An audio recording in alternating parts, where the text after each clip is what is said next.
tard, on a pas vraiment du mal à le remonter. Hein. Il était malade quand?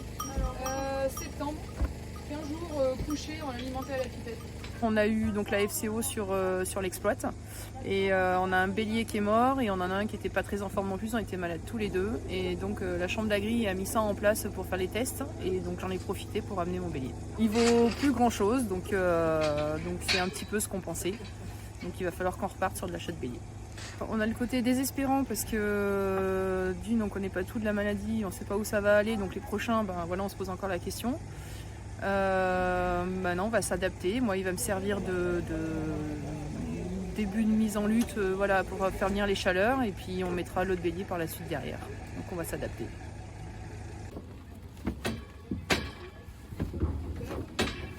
C'est les plus jeunes pour savoir s'ils sont stériles ou pas suite à la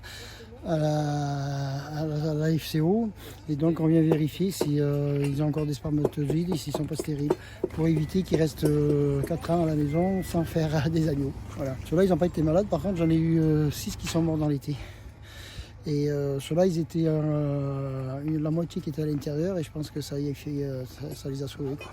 Et il y a même un moment quand on le demandait, quand on a su que ça se faisait dans l'Auvergne, je sais pas si c'était au Cantal ou je sais pas où, là, dans l'Auvergne, et avec la vidéo, on s'est posé les questions et puis je pense qu'il faut le renouveler si ça continue comme ça, parce que ça évite d'avoir des béliers stériles dans un haras qui ne servent à rien. Quoi. Là, ça a l'air tout bon, donc j'espère que le reste est bon, mais j'ai au moins 35% de béliers qui ne sont pas stériles. Donc il n'y a pas de raison que les autres ne le sont pas. Ça, si j'ai pas d'autres mortalités l'année prochaine, ça m'évitera de racheter des béliers. Quoi. Au prix où ils sont maintenant, en plus, c'est ça. Depuis la FCO, là, oui, ça a pris une augmentation sévère, donc mieux ils se portent, mieux c'est. Quoi. Moi, j'ai eu 15% de pertes. C'est à peu près la moyenne du département de la Drôme. Quoi. Donc, j'ai eu une trentaine de brebis et 6 béliers.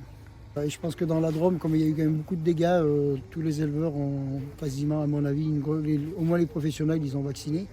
Mais dans d'autres départements, ce n'est pas le cas. Et le problème, c'est qu'il y a tellement de sérotypes que là, on a vacciné contre le 8 et le 3, il y a le 1, le 12, le 4. C'est compliqué. Puis maintenant, il y a la MHE,